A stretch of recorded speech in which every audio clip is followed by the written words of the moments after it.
Céu azul, tudo bem, tudo pronto, vamos decolar.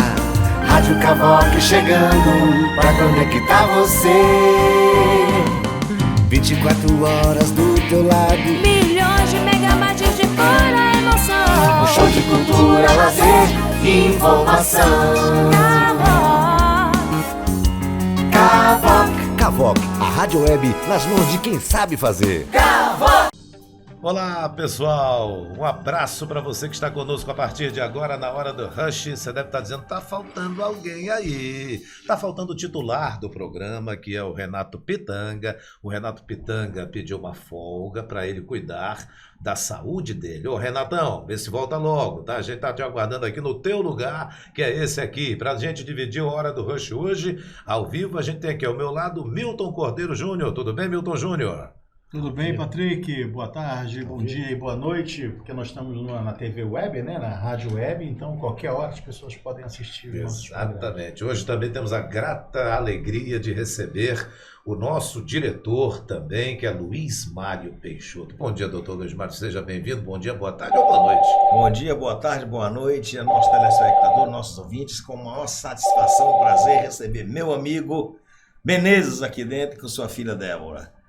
Vamos abrilhantar hoje a nossa tarde com esses dois aqui. Exatamente. E para dividir conosco esses questionamentos, temos aqui o Luiz Augusto Peixoto. Oi, Luiz Augusto. Muito obrigado, Patrick. Muito obrigado ao meu amigo Coronel Menezes, a sua filha, Débora. Muito obrigado a todos vocês aqui da equipe da nossa Rádio Cavoque. E muito obrigado você que está nos assistindo ao vivo nas nossas redes sociais, no Facebook, no Rádio Cavoque, no Instagram, @Rádio Cavoque, e no nosso site, radiocavoque.com.br. Pessoal, olha, hoje temos assuntos interessantíssimos para conversar com o Coronel Menezes e com a sua filha Débora. E também, então, por favor, já vai lá no aviãozinho, naquele botãozinho de compartilhar, compartilhe esse link, chame mais pessoas.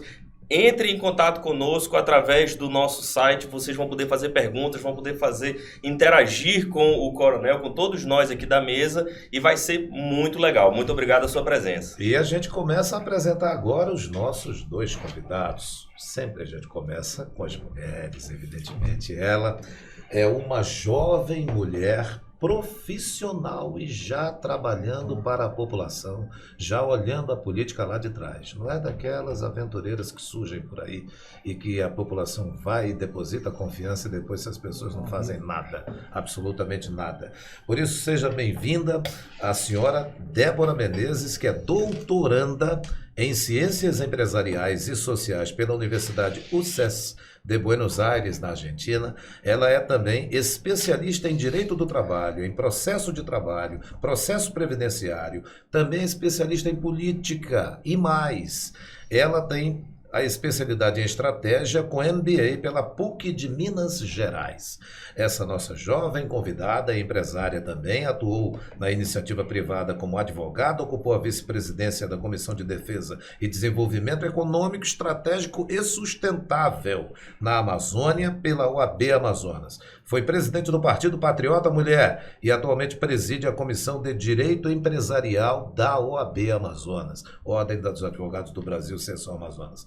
Débora Menezes já morou em vários estados brasileiros, nos Estados Unidos e Equador, participou de viagens missionárias pelo interior do Amazonas, portanto conhece a realidade da população.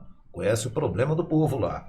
E acompanhou, aliás, como tradutora delegações de igrejas batistas americanas de forma voluntária. Doutora Débora Menezes, bem-vinda aqui à Rádio Cavoque, ao A Hora do Rush. Obrigada, Patrick, obrigada aos demais aí da mesa, muita satisfação estar aqui com vocês nessa rádio, nesta tarde ou nessa manhã, nessa noite aí para todos que estão nos ouvindo. A gente sabe que o nosso mundo é digital, então você pode estar acompanhando aí a qualquer momento, já deixa aí sua curtida, compartilha se gostar do conteúdo de hoje, também nos segue aí nas redes sociais para nos conhecer melhor. Muito obrigada pela é oportunidade. Seja bem-vinda. E o Coronel Menezes, eu passaria aqui Esse 2 ninguém meses. conhece, né, Patrick? Pois é. Deixa pra lá. Eu passaria os 2 meses para falar do currículo desse amazonense da Gema. E é da Gema porque é amazonense mesmo. E ele não é só da Gema, não, ele é da Clara também, porque suas ações são transparentes. Então, é um amazonense da Gema e da Clara. O Coronel Menezes, que aqui está conosco, ele é coronel da reserva do Exército Brasileiro. Ele também é cidadão manauara, como eu falei ainda há pouco. Ele não caiu aqui de paraquedas, não, apesar de ter o curso de paraquedista mesmo. Poderia ter caído. Poderia ter caído. Se quisesse. Se quisesse, o cara é paraquedista profissional. E além disso, ele também é uma das pessoas que em 2020 decidiu colocar o nome dele à disputa da Prefeitura de Manaus pela primeira vez. O cara saiu do 0% para chegar a 11,32%. Não é brincadeira isso, não. Coronel Menezes abriu mão do fundo partidário bilionário. Essa vergonha que fazem com o nosso dinheiro também. Ele disse, eu não quero isso. E foi aí para fazer uma chapa puro sangue. Assim também, na parte de estudo, ele é de uma família humilde, mas batalhadora, guerreira. Que não fica chorando por ali, não. Vai trabalhar e consegue trabalhar e conquistar. Foi trabalhando e estudando que ele chegou e concluiu o ensino médio, estudou na AMAN, Academia Militar das Agulhas Negras, passou 30 anos no Exército Brasileiro também. Lá fez importantes cursos universitários de administração, logística, planejamento, curso de combatente, como paraquedista também, foi mestre de salto, piloto de helicóptero na Marinha, no Exército Brasileiro e no Exército Estadunidense, lá dos Estados Unidos, além de combate à guerra na selva pelo SIGS. Aqui em Manaus serviu no CMA, que é o Comando Militar da Amazônia. Também participou da 12ª Região Militar, onde serviu. Foi aluno da Escola Superior de Guerra, da Escola de Comando e Estado-Maior do Exército e também foi professor da Academia Militar das Agulhas Negras, a AMAN, a mais importante do segmento que existe. Ele não passou um dia lá não, passou 4 anos como professor de lá. Coronel Menezes também serviu nas Nações Unidas, na ONU, e além disso também serviu nas Nações Unidas, foi em Nova York, né? E na Organização dos Estados Americanos, em Washington, também trabalhou na África, no Equador e no Peru. Tem muito mais, mas a gente aqui passaria um tempo enorme. Senhor Coronel Menezes, Selva, seja bem-vindo. Selva, Patrick, muito boa tarde aí a todos, cumprimento a nossa presidência, aqui a nossa diretoria, na pessoa do doutor Luiz Mário, Luiz Augusto, Milton Júnior, você, doutora Débora e também todos os amigos ali que nós estamos na técnica. É uma satisfação muito grande retornar aqui à Rádio Cavoc, que está nessa mesa aqui repleta, eu tenho certeza, de gênios. E hoje a gente vai bater um papo muito descontraído, envolvendo todos os segmentos, né, aqui, vamos falar de tudo, para que a população possa também nos conhecer melhor, saber as nossas intenções, de onde nós viemos, para onde nós queremos ir. E eu conto com a tua audiência aí.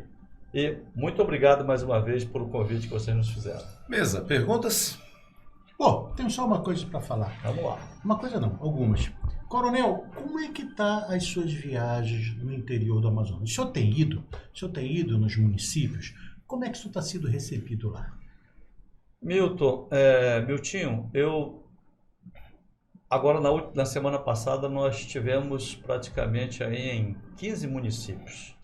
Desde o Alto Solimões, passando pelo Médio, e no final de semana passado tivemos em toda a região aqui do Médio Solimões, os municípios aqui de Itacoatiara, Silves, Itapiranga, São Sebastião do Atumã, Urucará, e no sábado passamos o dia todo em Maués.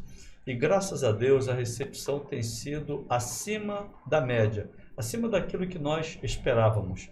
E o que eu tenho percebido é um desejo do povo do interior muito grande de mudança. Tem alguns municípios que nós estamos ainda na idade da pedra e são do outro lado do rio. Tem município aqui que a gente anda que tem uma carência muito grande de infraestrutura e nós não entendemos por quê. Mas na realidade é que eu estou percebendo que as informações estão chegando no interior a despeito das dificuldades da internet e que a tecnologia nos propõe. Mas a realidade é que os apoiadores do presidente, aquelas pessoas, os brasileiros que acreditam num país diferente, eles têm sido aí a mola mestra dessa recepção à nossa comitiva. Luiz Augusto? Eu tenho, na verdade, uma pergunta, querendo lembrar também aos nossos ouvintes que através do nosso site ou através do aplicativo, vocês podem fazer perguntas diretamente para o Coronel, para a doutora Débora ou para qualquer um de nós aqui da mesa. E uma pergunta que chegou agora aqui no nosso aplicativo do senhor Paulo é a seguinte: Coronel, como o senhor vê a visita de pessoas expoentes de empresas de tecnologia mundial, como foi o caso do Elon Musk nesses últimos dias, em parceria com o presidente, e como isso pode trazer benefícios à população do nosso estado? Bem, a gente vê isso, Luiz, de uma maneira muito positiva. Há 3 semanas atrás eu tive com o presidente em Brasília, pessoalmente, e naquela oportunidade me acompanhou o governador do estado, era uma agenda nossa, e o presidente tocou exatamente nesse assunto, que ele estava buscando na comunidade internacional pessoas que realmente quisessem contribuir com a soberania, com o desenvolvimento da Amazônia, mas de uma maneira assim muito racional e de uma maneira que não fosse com tendência ideológica, mas que viesse para cá e participasse conosco, né, de toda essa estrutura que nós temos. E ele tocou exatamente na situação do Elon Musk, que estava previsto vir ao Brasil há 3 semanas atrás, mas para se encontrar com o presidente lá em Brasília. No Alto Rio Negro, sim. Lá em São Gabriel da Cachoeira. Então não deu naquele momento e o presidente falou, olha, quem sabe daqui a mais 2, 3 semanas vai estar aqui. O projeto do Elon Musk é justamente colocar internet em toda a Amazônia e também no Amazonas em mais de 19 mil pontos. Uau. Hoje, a grande carência do interior do estado é exatamente essa, a falta de tecnologia, a falta de internet. Porque com internet, olha o que vai acontecer. Nós vamos ter telemedicina, nós vamos ter teleaula, ou seja, tudo, a pessoa do interior ela vai poder navegar lá no Museu do Louvre, ela vai estar em Paris. E é exatamente isso que a gente quer, educação de qualidade para libertar e condições que a gente possa, por exemplo, utilizar em hospitais e melhorar ainda mais a vida desse pessoal do interior. Então, para nós foi um ganho muito grande isso, e o presidente, eu quero dizer aqui para vocês em primeira mão, para o estado do Amazonas, o presidente focou exatamente no nosso estado. Ele tem trazido essas parcerias estratégicas para cá. Eu estava nesse dia também lá, ao mesmo tempo, com o Luciano Hang da Havan. E ele estava mostrando para o presidente exatamente o trabalho que ele tem feito. Vai lançar agora 3 lojas. A primeira ele vai inaugurar, já posso até falar. Está querendo inaugurar dia 18 de junho e já convidou o presidente para vir aqui. Primeira mão, hein? 18 de junho, Uau. Vai inaugurar a Havan aí no shopping. Então, o que eu quero colocar? O presidente, ele está em Brasília, mas ele está conectado em tudo que está acontecendo no nosso estado. Muito importante isso. Uma pergunta agora para a doutora Débora Menezes. Doutora, a senhora é jovem e aqui parte do seu currículo, parte, porque se eu fosse ler também é muito tempo para a gente ler. Ou seja, a senhora é uma jovem preparada. O que a fez dizer, pai, que é o seu pai, Coronel Menezes, eu quero entrar na política? Se é que a senhora já não estava até antes dele, né? O que a fez? Então, Patrick, o que acontece? A gente, depois de um tempo, percebe que a gente precisa dar um pouco da nossa contribuição para a sociedade. Graças a Deus, eu realmente tive um pai muito exigente e que realmente me transmitiu muitos valores e pôde me proporcionar estudos, né? Pôde me proporcionar a ideia de que eu precisava ser o melhor que eu pudesse, mas claro, eu tive a oportunidade de estudar. E com isso, perdão aí, e com isso a gente vai crescendo, vai galgando outros patamares e passa a ver que a gente pode agregar valor na vida das pessoas. Eu sempre gostei de defender aquilo que eu acredito. Eu já participava, já era presidente de um partido, né, há 3 anos atrás, quando veio em 2020 as eleições, né, e aí eu tinha um projeto de vir candidata a vereadora e iniciar daí, contribuindo daí. Foi quando meu pai saiu da Suframa, decidiu vir à prefeitura e a gente entendeu que que esse era um projeto maior. Então eu acabei abrindo mão aí da minha candidatura, ele se filiou a partido, concorreu, teve uma excelente votação aí, eu participei nesse processo como coadjuvante e a gente tem muito a aprender e agora eu entendo que eu preciso ter um papel de protagonismo e preciso, como mulher, representar as mulheres e como jovem mostrar que o jovem preparado, ele além de ter a vigor, ele tem capacidade de realizar muito forte. Então eu espero aí poder contribuir na Assembleia no próximo ano. Bancada. Coronel, o senhor tem andado bastante no interior aí e o senhor tem visitado alguns hospitais. Como o senhor vê hoje a saúde no interior?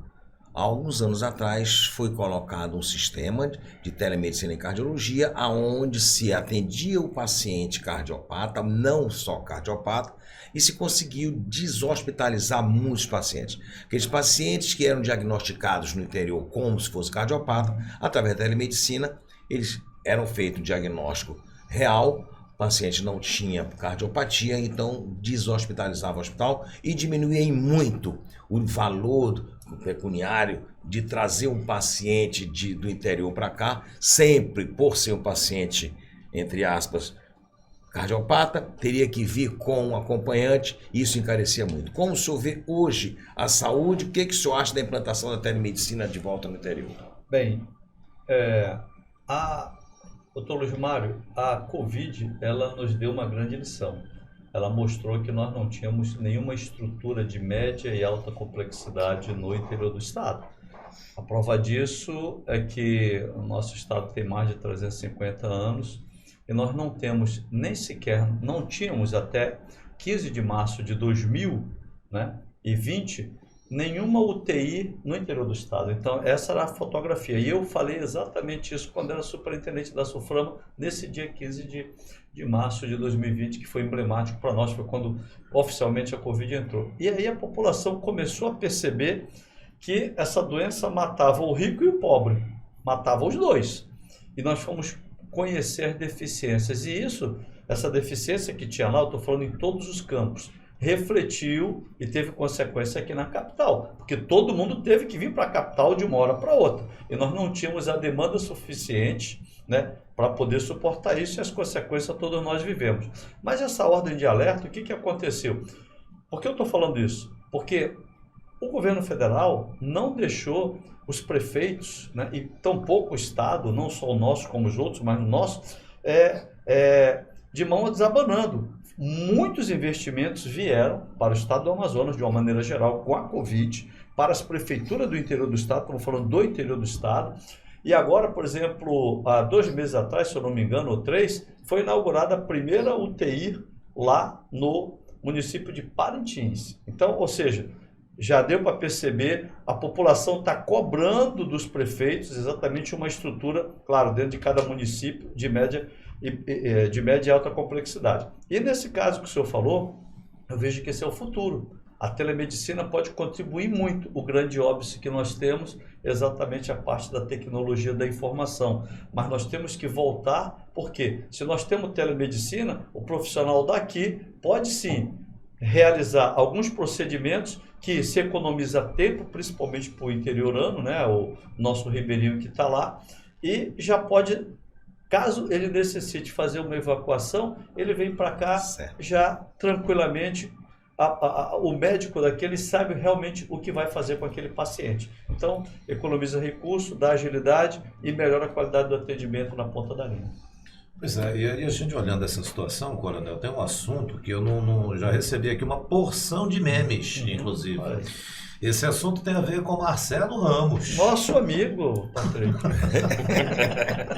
Marcelo, eu quero lembrar o deputado federal Marcelo Ramos que o senhor está sendo citado aqui por mim e o espaço está aberto para que o senhor, caso queira, se manifeste. Vem aqui na Rádio Cavoc também, mas a gente cita aqui fatos. E um desses fatos, Coronel, foi no interior do estado do Amazonas. O que aconteceu no interior do estado do Amazonas? Estava o deputado federal Marcelo Ramos, estava também o senador Omar Aziz tomando um café num determinado local, em Tefé, tomando um café em Tefé. E lá um cidadão que também estava no local, viu que eles dois estavam lá, mas falou umas coisas, mas falou umas verdades que a gente vai agora recordar exatamente o que aconteceu. Eu tenho aqui, a nossa técnica já está preparada, porque eu quero ouvir o senhor sobre isso também.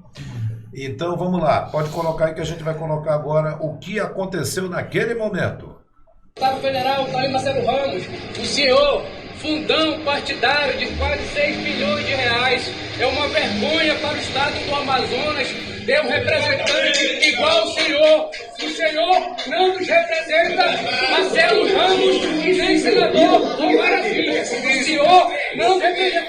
Bolsonaro, melhor ser Bolsonaro do que ser um corrupto do estado do Amazonas, que nós já estamos de saco cheio de políticos igual vocês. Nós já estamos de saco cheio. O senhor não vem me confrontar não, porque eu tenho liberdade de expressão. O senhor não pode me intimidar.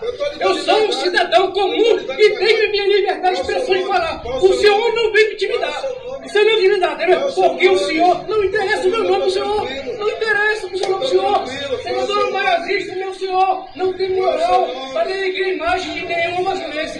260 milhões da saúde pública desviado e ninguém fala nada. Será que o povo amazonense vai ter que se calar até quando? Para esse tipo de gente que não representa o estado do Amazonas. É uma vergonha que acontece. É uma vergonha. Estamos indignados. O povo do Amazonas jamais vai lá, puxa saco, continua. Só você mesmo. Palhaçada. Bom, isso aconteceu, foi um fato, o Amazonas toda aquela época comentou e continua comentando. Continua comentando. Só que surgiu um fato novo, né? O então vice-presidente da Câmara dos Deputados, deputado federal Marcelo Ramos, perdeu o cargo mesmo, é isso? Rapaz, Deus é pai, né? Tchau, querido.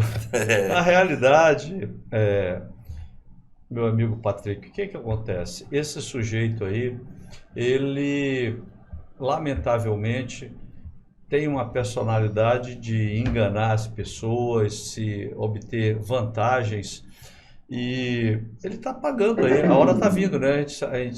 Como nós falamos, a conta chega.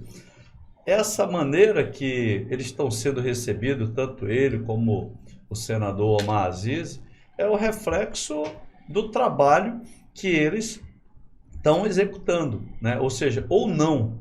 Essa que é a realidade. Quando a gente vê esse cidadão indignado, e o nosso povo, o povo brasileiro, o amazonense é um povo pacífico, mas para um cidadão chegar nesse nível, e o deputado aí, como vocês viram, ele tentou intimidar o cidadão. Sim. Ele partiu para cima do cidadão e foi lá querendo saber o nome.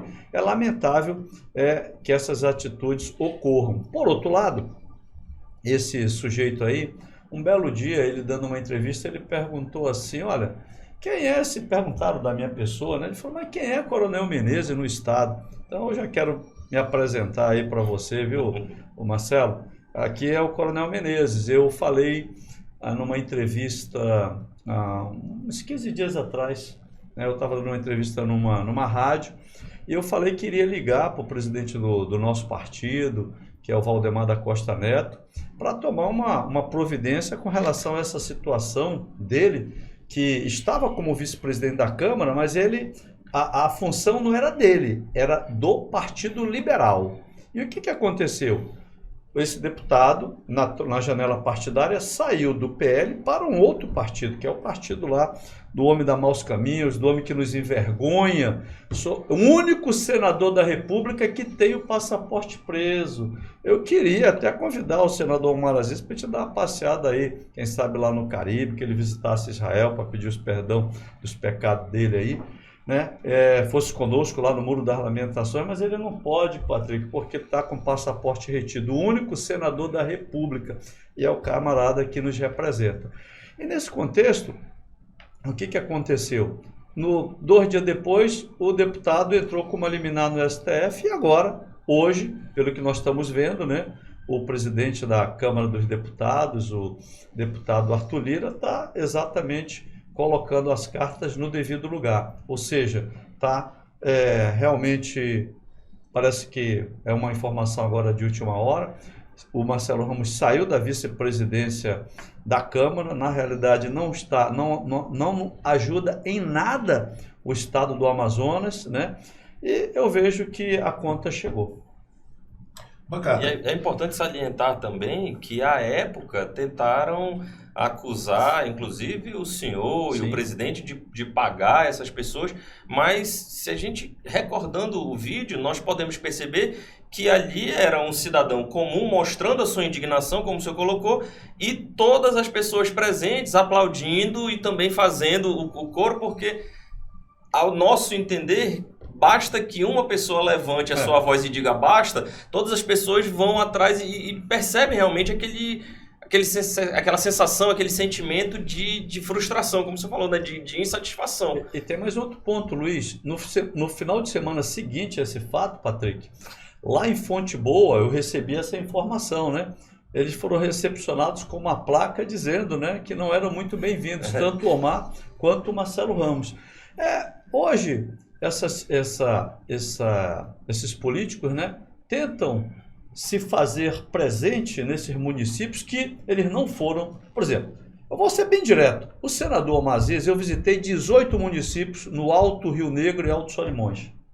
Em todos eles, 18 municípios, eu perguntei, olha, me digam só o seguinte, isso para o público que eu estava lá, não foi para toda a cidade, eu não fiz pesquisa na cidade, eu peguei como uma pesquisa, eu peguei um universo. Perguntei, nos últimos 7 anos, quantas vezes o senador Omar Aziz, que está concorrendo à reeleição, veio aqui? Todos falaram, nenhuma vez. Eu tive agora lá em Maués, agora no sábado, perguntei, alguém aqui se lembra de quantas vezes nos últimos 7, para não falar esse ano, que é o 8º ano, e ele vai estar lá por causa da política? Falou assim, nenhuma vez também. Então, esse é o tipo de representante que está preocupado com o interior do nosso estado. Bancada, novamente, perguntas? Vai, Milton. Bom, eu vou fazer uma pergunta para a doutora, porque, doutora, a gente tem observado ao longo dos chamados políticos tradicionais, doutora Débora Menezes, que eles não perdem tempo para colocar filhos deles na vida política. A gente teve bem recentemente um deputado federal que era eleito, uma deputada estadual que era eleita e um vereador que era eleito. Os 3 ali, a chamada linhagem política por lá. E a senhora é filha do Coronel Menezes, que está entrando agora, não é daquele político tradicional, bate de frente com os problemas, e que a senhora também está entrando. O que a senhora pensa desse cenário que eu coloquei, e se a senhora não se assemelha com essas famílias que querem fazer carreira política na política? Bom, Patrick, primeiro, nós não viemos de uma família política, né? E eu digo que, graças a Deus, lá em casa a política começou comigo, né? Eu realmente já era presidente do partido e já tinha esse desejo quando meu pai se colocou à disposição para a prefeitura. Eu não vejo problema nenhum eu estar na política, porque a política precisa de pessoas preparadas e pessoas que conheçam a realidade da nossa cidade e dos outros 61 municípios. Então, se você se considera uma pessoa preparada e se você é uma pessoa que tem vontade de fazer e conhece a realidade do nosso agente, como eu me coloco como esta pessoa nesse momento, eu acredito que sim, a gente precisa estar lá à disposição do povo, para o povo, uma vez que nós conhecemos a realidade dessas pessoas e estamos caminhando, né, cada vez mais e conhecendo, estamos em loco, ouvindo as pessoas, e a gente precisa estar lá e fazer a diferença, e é isso.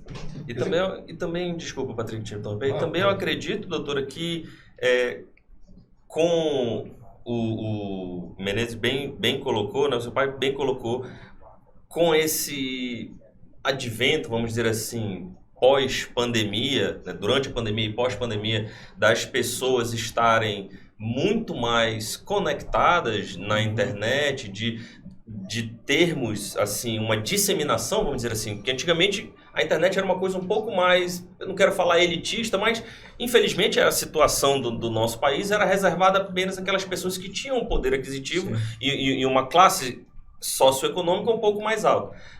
Com a vinda da pandemia, obrigatoriamente disseminou todo mundo, todos os principais postos de trabalho foram migrando para teletrabalho, então as pessoas estão muito mais conectadas. E eu acredito que, como você colocou, havendo esse senso crítico, as pessoas buscando uma informação mais refinada, vamos dizer assim, não dependendo apenas dos grandes meios de comunicação tradicionais aí, que a gente sabe que infelizmente tem um viés partidário, político partidário para um lado ou para outro, que acaba muitas vezes disseminando fake news, falando coisas que não são, que servem apenas àquela narrativa. Eu acho que é muito importante termos, vamos dizer, o sangue novo de pessoas preparadas como você, que consigam se conectar com o eleitor mais novo, que hoje, aí eu faço a minha pergunta, como é que você enxerga esse eleitor mais novo? Eles estão muito mais críticos ou muito mais questionadores, ou continuam apenas aceitando o que as pessoas dizem? Olha, eu vejo a realidade completamente diferente. É realmente assim, o eleitor mais novo, ele não é só crítico, mas ele também procura. Quando você tem, por exemplo, um feed de um Instagram, de um Facebook, a pessoa rola, peraí, deixa eu ver se essa menina tem mesmo um projeto social, deixa eu ver se tem mesmo esse currículo, deixa eu ver se estava mesmo por nós durante a pandemia, deixa eu ver. Então, assim, é muito difícil você enganar o jovem, porque ele está conectado. Sim. E a gente quer isso cada vez mais. A gente quer trazer luz para essas pessoas. A gente não quer que as pessoas fiquem reféns. E no interior, parece que os nossos políticos querem isso. Querem que as pessoas fiquem reféns. E quando nós estávamos lá, e nós vamos levando nada mais, nada menos do que verdade e esperança para essas pessoas, porque realmente não temos muita grana aí para fazer campanha nenhuma, vamos na força. E aí, uma senhora se levantou quando nós estávamos aí em Urucurituba, e aí ela falou assim... Exatamente, Débora. Eu não quero cesta básica. Eu quero uma oportunidade de trabalhar. Então, as pessoas, elas estão já vendo a política de uma forma diferente. A gente vê o jovem também como um agente de mudança dentro do ciclo que ele está, porque ele está conectado e ele acaba influenciando o pai, a mãe, e ele vem sim com esse senso crítico e vem com informações. Então, ele leva para dentro da casa dele. Eu queria contribuir também uma coisa, Patrick, dessa tua pergunta. É porque nós temos uns caciques políticos que têm um mandato e eles querem eleger os filhos com a influência, inclusive econômica, desse mandato. E que no caso aqui, eu quero deixar bem claro para vocês, para toda a sociedade, eu não tenho com a minha filha. Inclusive, eu estou há 2 anos sem fonte de renda, assim, sem... trabalho. Eu vivo da aposentadoria que eu tenho do Exército e de alguns negócios que a gente tem, aluguéis aqui e acolá. Exatamente isso. Eu não sou um político... E abriu mão do fundo milionário. Isso, lá para quando eu concorri à prefeitura. Então, hoje, porque o que se vê aí? Teve aí um ex-senador que pegou o filho, que não tinha nem nível superior, e fez dele um grande deputado federal. Aí o cara foi para lá, se meteu com bebida, com isso, e veio para cá daquele jeito. Aí... entrou numa... Então, o que o Patrick falou são esses 2 pontos importantes. O pai, ou seja, o líder político querendo fazer o seu filho com a influência política dele usando a máquina pública. Exatamente isso. O cara indo lá e pedindo, não, vota lá no meu filho. Vota com o poder da máquina. E o segundo, que foi colocado, o preparo que essa pessoa tem para poder não ter essa linhagem política familiar. É preciso sim que essa pessoa que se o político desejar que vá, que tenha o preparo mínimo e que goste de servir o povo. Que vá lá para a rua. Chamou a minha atenção que ela começou na política primeiro que o senhor. Não, ela começou primeiro. Eu quero dizer que o que aconteceu, para você que está nos assistindo, foi o seguinte, ó, eu vou claramente... a minha mulher foi uma executiva muito tempo, 15 anos de uma multinacional, era militar. A minha filha, então, não foi por conta de nenhum de nós dois, ela entrou nesse negócio de partido aí e começou com Patriotas, e eu, para ajudá-la, como todo pai faria, eu fui lá e me filiei também. Porque se não tivesse me filiado, eu não poderia ter concorrido à prefeitura. Então tudo lá começou com ela. Foi exatamente isso que aconteceu. Não foi para o senhor estar bem mais perto dessa mulher bonita, não, Coronel. Ficar de olho ali nos gaviões. Ou seja, uma coisa que eu vi a doutora falando aí, que o povo não quer mais cesta básica. Não quer. O povo quer trabalhar, né, doutor? Não quer, exatamente. Então, uma coisa que eu queria até perguntar para o senhor, doutor, o coronel, e até mesmo para a doutora, é o seguinte: nós estávamos conversando aqui, eu, o Luiz, o Patrick, o Pitanga, muitas pessoas, e falamos sobre turismo. Turismo. Olha só, nós estamos na Amazônia. A Amazônia, eu acho que é o lugar mais falado no mundo. Um dia desse, o Walter, um amigo nosso que veio aqui falar a respeito dessa situação, falou que uma cidadezinha na fronteira dos Estados Unidos com o Canadá recebe 2 milhões de turistas porque ela tem uma mina abandonada. A gente não recebe isso de turismo. Como o povo do Amazonas está querendo trabalhar, será que não é uma saída, não é um turismo? E aqui a gente não vê incentivo nenhum. Coronel, o que, se o senhor eleito a Senado e a doutora Deputada estadual. Pré-candidata, né? O que vocês têm alguma ideia de alguma coisa, algum projeto futuro para ajudar nessa situação? Porque é um absurdo. Nós estamos na Amazônia e nós não temos ninguém aqui. Eu vou pedir para ela abordar esse assunto, porque eu tenho a resposta. Mas eu quero que ela aborde dentro da ótica dela. 27 anos, tem ido para o interior, conhece um pouco. Eu vejo da seguinte forma, a gente realmente não viu os nossos políticos tomarem nenhuma medida efetiva para isso. Porque criar o Dia Nacional, o dia, não sei o que, a tribuna do dia não é nada efetivo para incentivar o nosso turismo. A gente já tem a matéria-prima aqui, o peixe está lá, o rio está lá, a gente geraria milhares de empregos aí, Uber ia aumentar, transporte, hotéis, inclusive agora, em junho, é o dia do turista, e eu estava até preparando um conteúdo e uma crítica em relação a isso, porque nós temos toda a capacidade e a gente não tem mais turista porque não quer e porque os nossos políticos não incentivam, porque a nossa matéria-prima está aqui e nós deveríamos ser referência nisso, porque a beleza da nossa Amazônia está aqui. Quantas cidades a gente já não vê lá nos Estados Unidos onde tem um deserto e a sensação do momento e onde não tem nada, e a gente tem aqui as belezas naturais, os nossos rios, o nosso clima agradável, as pessoas calorosas, e a gente tem aqui o nosso teatro que é lindo, e a gente não tem nenhum incentivo relacionado a isso. A gente realmente precisa mudar isso. Aí a minha abordagem, meu tio, é o seguinte: a nossa liderança política no Estado, que está madura, está quase caindo da árvore, porque todos estão muito idosos, debilitados de saúde, mas não querem largar a árvore. Essa que é a realidade, vamos ser bem claros com isso. E eles também não prepararam os seus sucessores. Por isso que todos eles hoje estão querendo concorrer ou ao governo ou ao Senado. Isso é um problema. Então, essa liderança aí, ela que fez o quê? Ela disse, não, olha, eu estou defendendo o modelo que foi criado por nós militares. Essa foi a narrativa deles, está sendo nos últimos 50 anos praticamente. E esqueceram exatamente disso. Nós temos aqui empresários, e qualquer empresário que vê na sua empresa um talento vai buscar o potencial desse talento. O potencial natural do nosso estado é o turismo. O grande questionamento é: quando é que nós vamos começar a incentivar o turismo?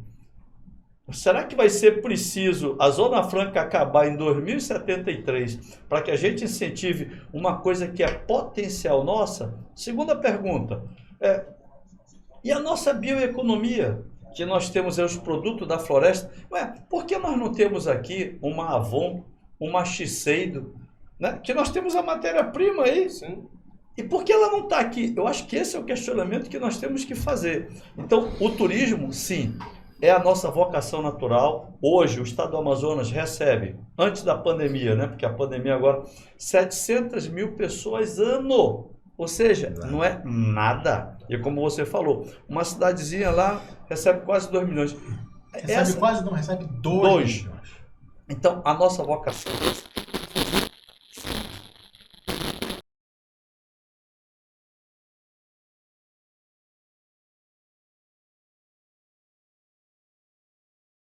resultados diferentes, nós temos que fazer coisas diferentes.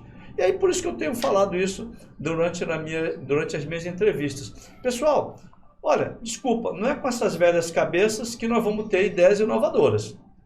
E aí eu me coloco à disposição, né, da sociedade, com o preparo que eu tenho, com o currículo que eu tenho, e com a experiência de vida e profissional e as realizações que eu tenho, para trazer novas oportunidades, pensar diferente sobre aquilo que nós temos. Porque para colocar os mesmos que estão aí, inclusive meus adversários no Senado, não vai mudar absolutamente nada em nada, porque não vão fazer nada de diferente.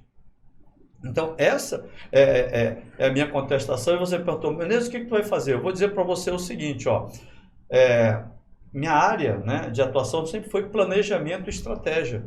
Então, é planejarmos, eu repito, como eu tinha falado para o governador, eu concito a população, concitar estimular a você a cobrar dos seus futuros candidatos projetos na área do turismo, na área da bioeconomia, na área mineral, na área da tecnologia, que vão mudar a cara do nosso estado, não só no turismo, mas em outros. Sabe por quê? O cara quer se eleger distribuindo cesta básica do estado.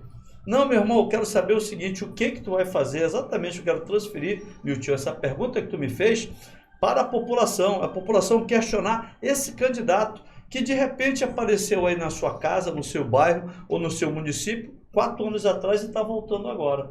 Nós queremos sim um pensar de políticos diferentes, porque se hoje nós não pararmos e começarmos um projeto novo, nós temos que iniciar, de novas matrizes e vetores econômicos para o Estado, a Zona Franca uma hora vai acabar, a vaquinha vai acabar. Fica parecendo o que a Débora falou,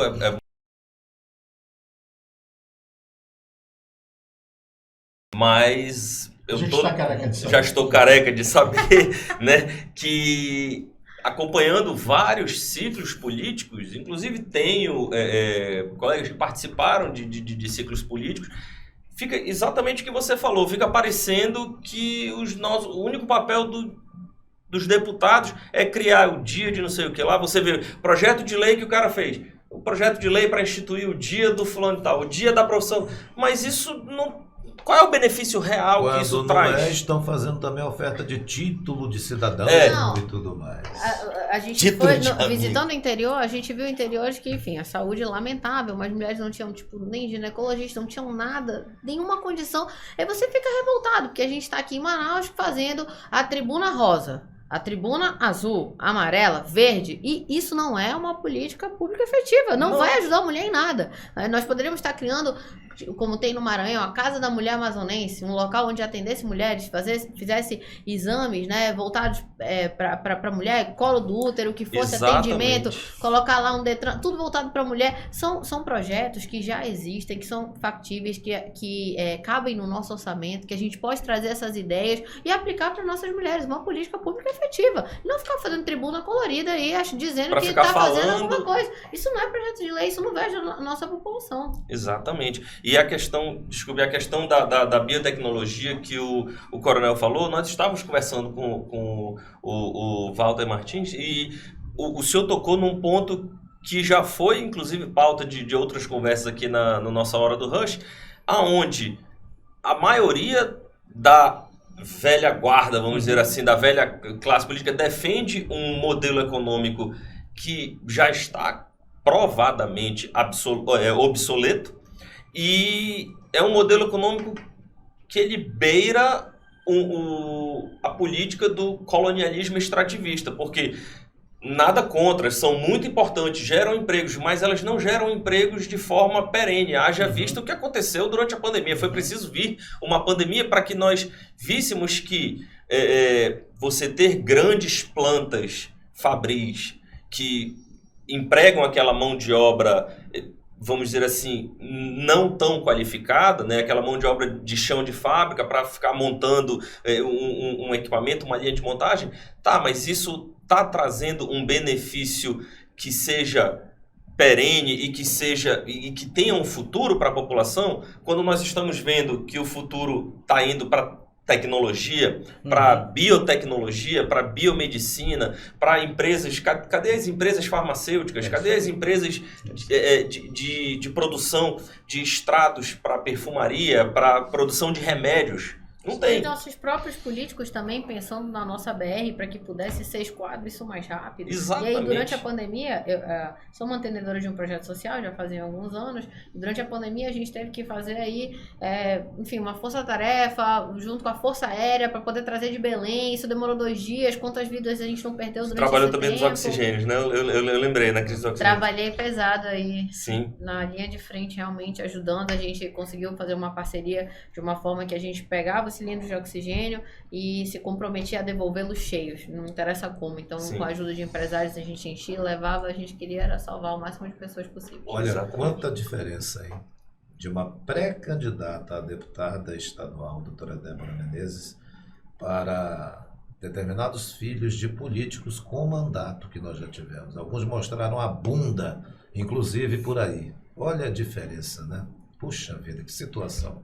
Bom, a gente vai ter que dar uma paradinha daqui a um minuto. Isso é técnica porque às 18 horas a gente tem que dar uma parada para que ela venha conosco. Ela é Nossa Senhora. A gente para aqui às 18 horas para que Nossa Senhora possa dar o recado dela. No rádio isso é tradicional, muitas emissoras de rádio não fazem mais isso. A Cavoc faz, algumas outras continuam fazendo também. Então a gente vai dar uma parada agora, porque depois de Nossa Senhora dar o recado dela, Nossa Senhora Mãezinha, escolhida por Deus, para que no ventre sagrado dela gerasse o Salvador, Nosso Senhor Jesus. Assim que a técnica estiver preparada, é só dizer.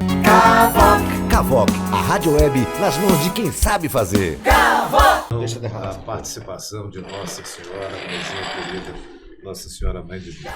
Todos os dias a gente faz isso aqui na Cavoc. Eu lembro a você que hoje o titular do programa, que é o Renato Pitanga, está se recuperando em casa, vai fazer um procedimento. Daqui a pouco ele ocupa o lugar dele aqui. O Renato Pitanga, grande abraço. A gente está aqui conversando com o Coronel Menezes. Coronel Menezes é pré-candidato ao Senado aqui pelo Amazonas. E também com a filha do Coronel Menezes, doutora Débora Menezes, que é pré-candidata a deputada estadual. Doutor Luiz Mário Peixoto, sua participação.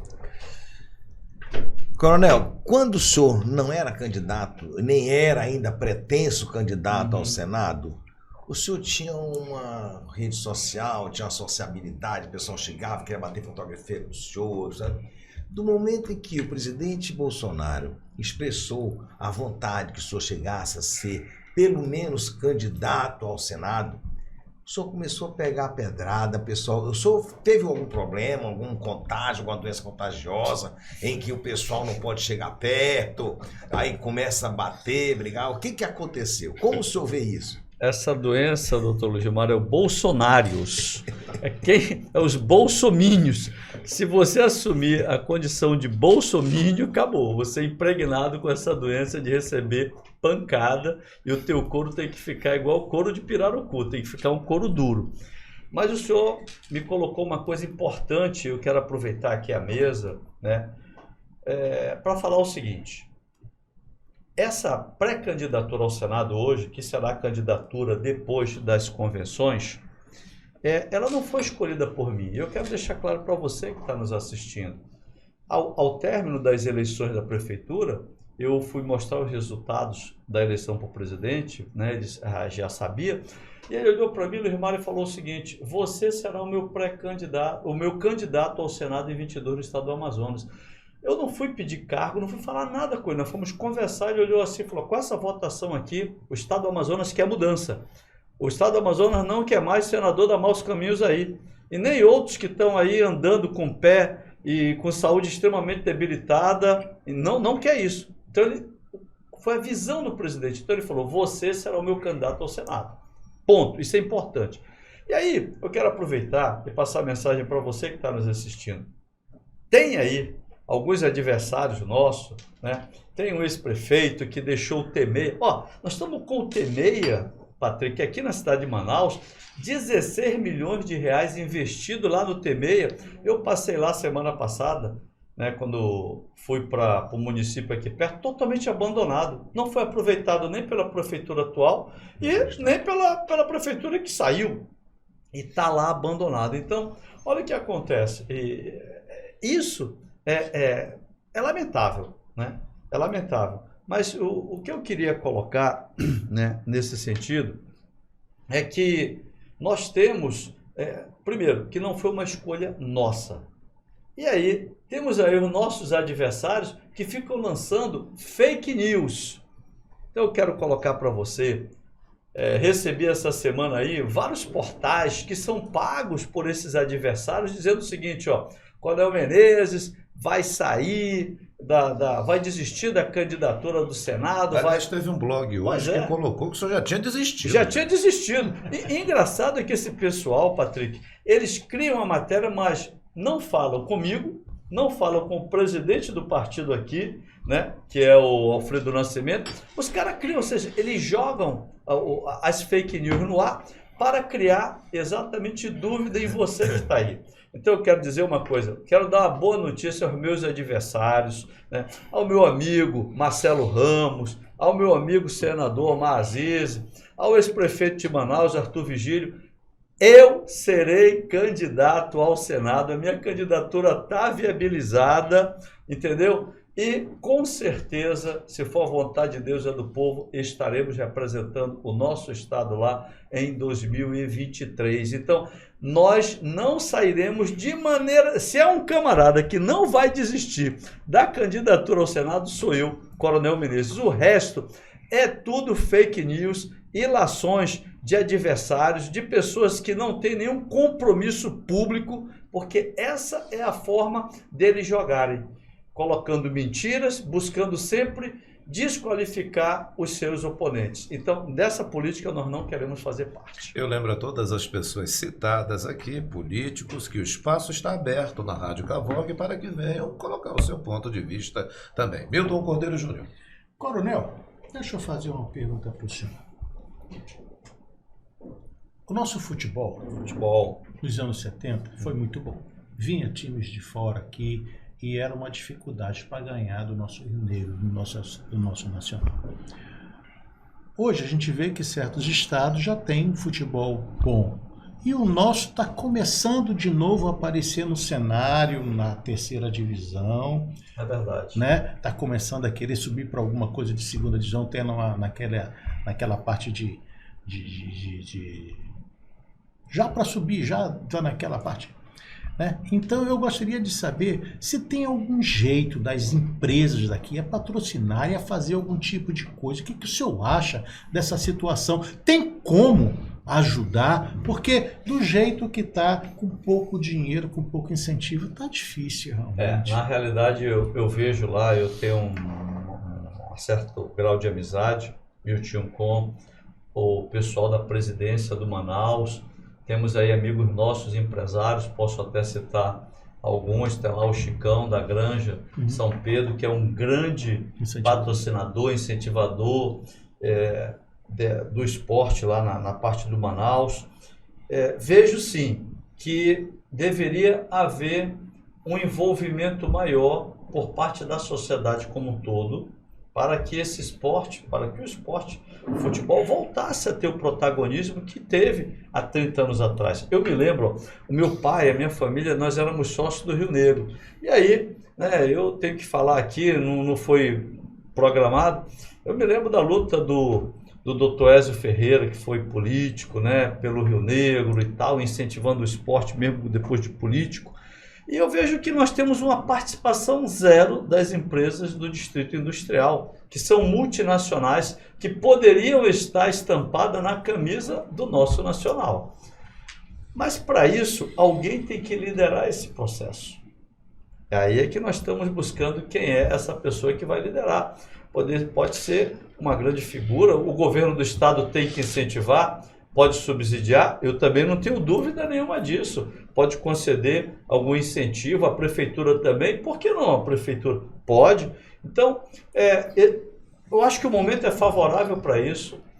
E eu repito, temos aqui grandes construtoras, inclusive de serviços públicos, que podem levar a sua marca através ou por meio do Manaus para fora do Brasil, para fora de Manaus, do estado do Amazonas, para que elas possam também ter negócios fora do nosso estado. Então, o que eu vejo é que está faltando, já está tudo pronto, como você muito bem colocou, está faltando somente aí um elemento que vá fazer assim essa ignição. A câmara de combustão está pronta, o combustível está lá, falta só a ação de iniciação. Bancada.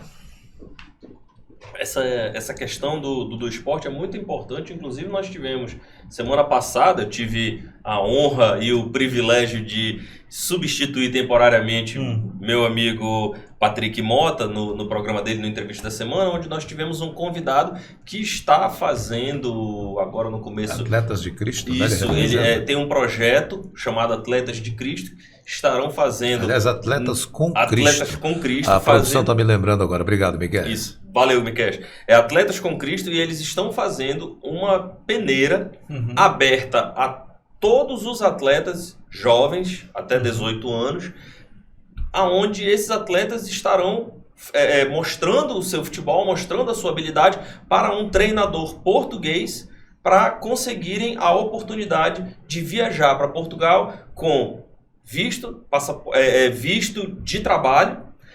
Tem o apoio de uma grande multinacional, que é a McDonald's, nós podemos falar aqui, que é a McDonald's, onde esses atletas estarão não apenas treinando em times da segunda divisão portuguesa, como também podendo trabalhar. E isso é muito importante, porque como ele falou aqui, se houver incentivo do governo municipal, da prefeitura ou do governo estadual, O atleta fica aqui. o atleta fica aqui Na verdade, estão buscando atletas aqui para levar para lá. para né? levar para fora, Como sempre fizeram. como sempre fizeram, entendeu? Isso é falta do que a doutora Débora falou ali, de políticas públicas voltadas exatamente para esse pessoal.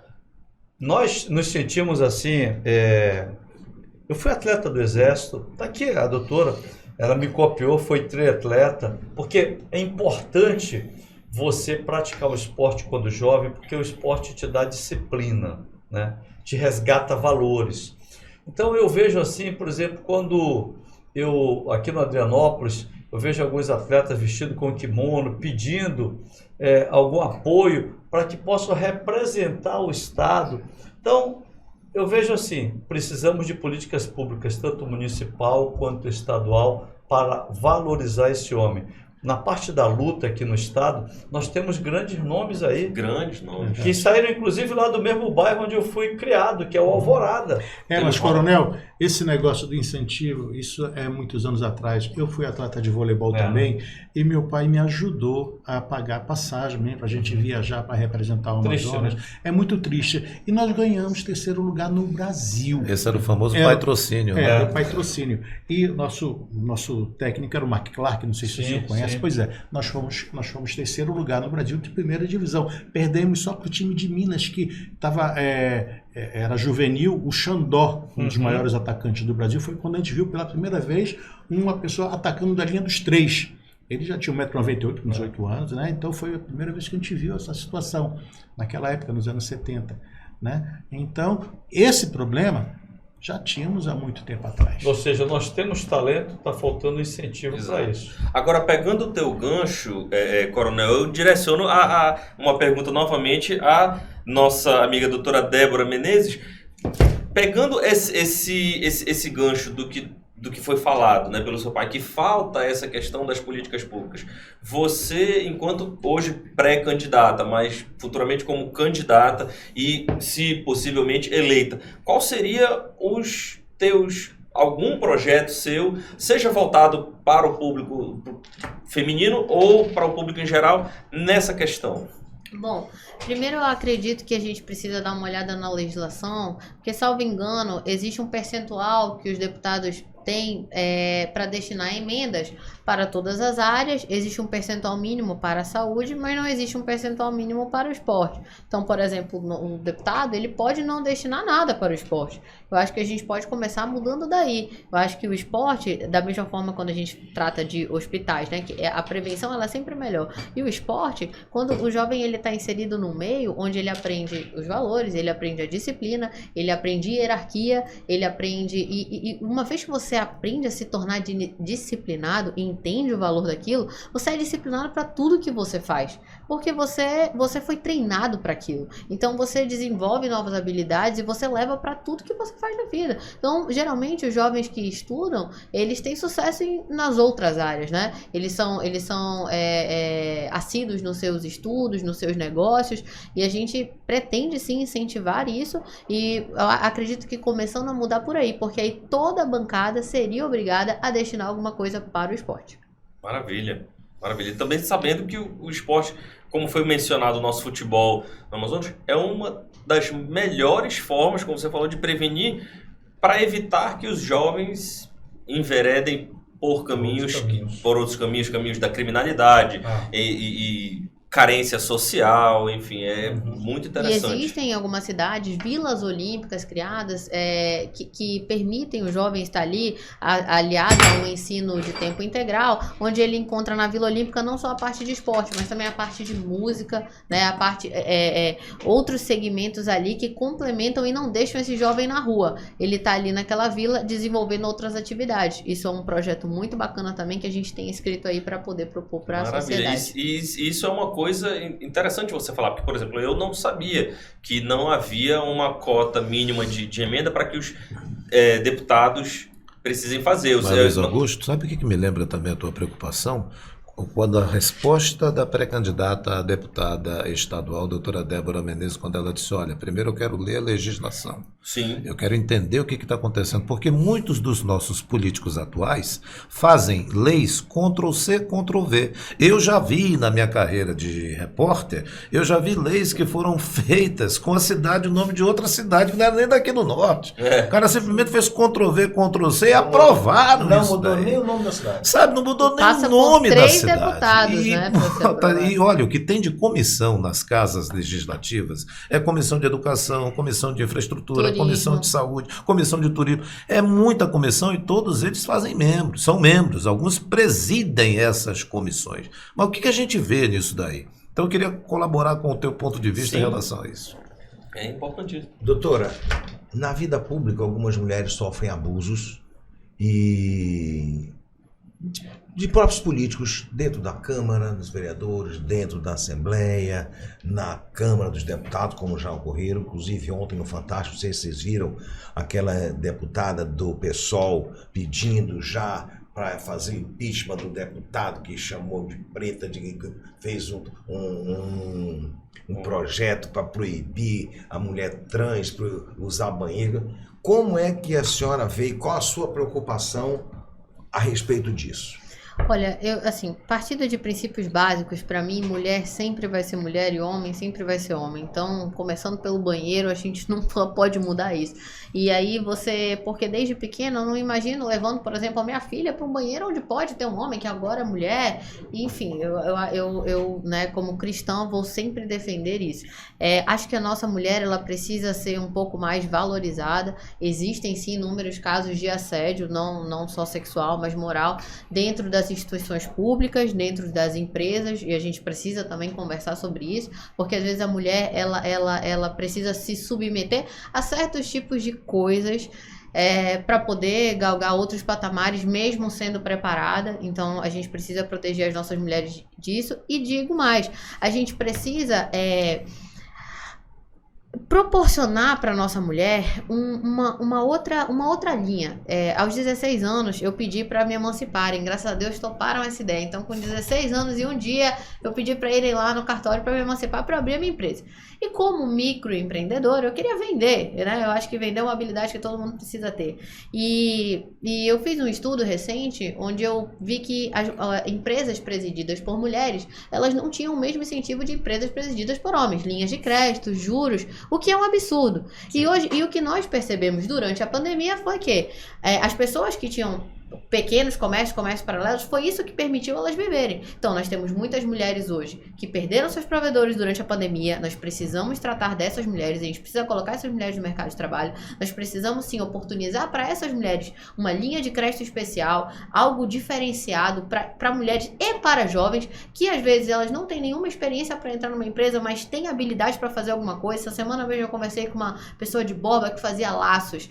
Não interessa o que a pessoa faz, se ela faz com amor e ela tem vontade, ela vai vender aquilo, mas às vezes ela precisa de um incentivo para começar. Então eu pretendo de alguma forma empoderar a nossa mulher, não indo para a rua pelada pedindo respeito, não consigo entender isso, mas realmente concedendo para elas aí oportunidade, não só de emprego, mas também de uma linha de crédito para empreender, porque eu acho que isso realmente move a economia e muda o nosso estado. E ainda tem cantoras que tá tatuando aquele órgão que a gente, quando olha isso, tudo bem, é a vida da pessoa, a pessoa faz Mas- dela o que quiser.